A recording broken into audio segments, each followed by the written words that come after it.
We are going to be the last mass shooting.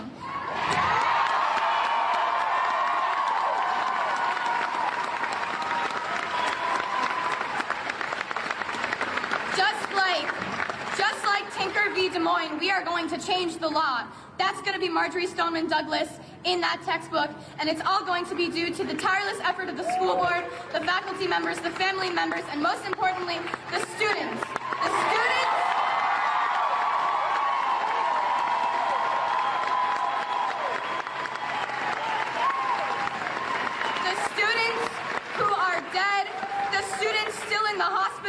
The students who are now suffering from PTSD, the students who had panic attacks during the vigil because the helicopters who wouldn't leave us alone, hovering over the school 24 hours a day. There has been one tweet that I would like to call attention to. So many signs that the Florida shooter was mentally disturbed, even expelled for bad and erratic behavior. Neighbors and classmates knew he was a big problem, must always report such instances to authorities again and again. We did, time and time again. Since he was in middle school, it was no surprise to anyone who knew him to hear that he was the shooter. Those talking about how we should have not ostracized him, you didn't know this kid. Okay, we did. We know that they're claiming that there are mental health issues, and I am not a psychologist, but we need to pay attention to the fact that this isn't just a mental health issue. He wouldn't have harmed that many students with a knife.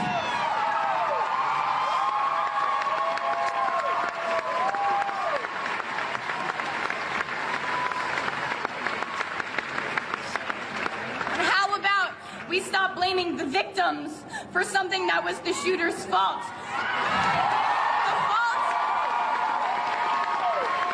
The fault of the people who let him buy the guns in the first place, those at the gun shows, the people who encouraged him to buy accessories for his guns to make them fully automatic, the people who didn't take them away from him when they knew that he expressed homicidal tendencies. And I am not talking about the FBI. I am talking about the people that he lived with. I'm talking about the neighbors who saw him outside holding guns. If the president wants to come up to me and tell me to my face that it was a terrible tragedy and how it should never have happened, and maintain telling us how nothing is going to be done about it, I'm going to happily ask him how much money he received from the National Rifle Association.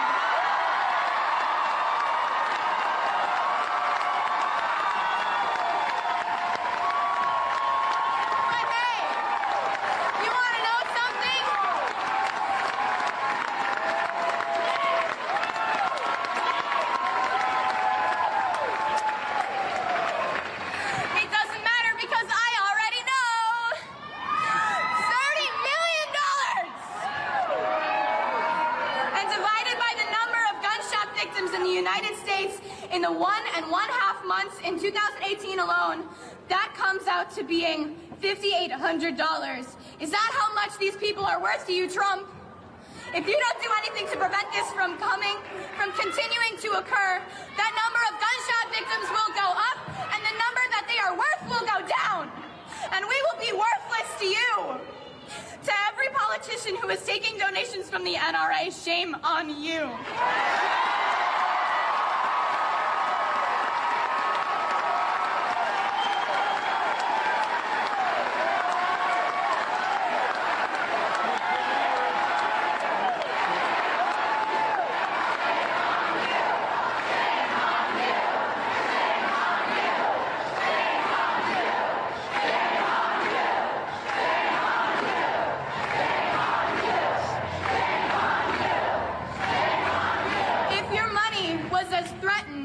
As us, would your first thought be, how is this going to reflect on my campaign?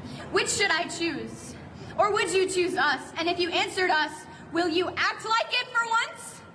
You know what would be a good way to act like it? I have an example of how not to act like it. In February of 2017, 1 year ago, President Trump repealed an Obama-era regulation that would have made it easier to block the sale of firearms to people with certain mental illnesses.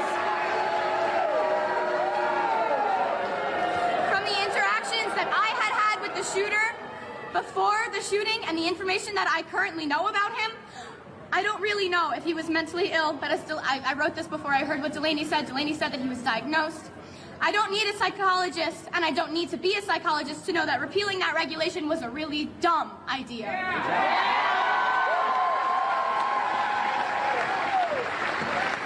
Republican Senator Chuck Grassley of Iowa was the sole sponsor on this bill that stops the FBI from performing background checks on people adjudicated to be mentally ill, and now he's stating for the record, well, it's a shame that the FBI isn't doing background checks on these mentally ill people. Well, duh! You took that opportunity away last year!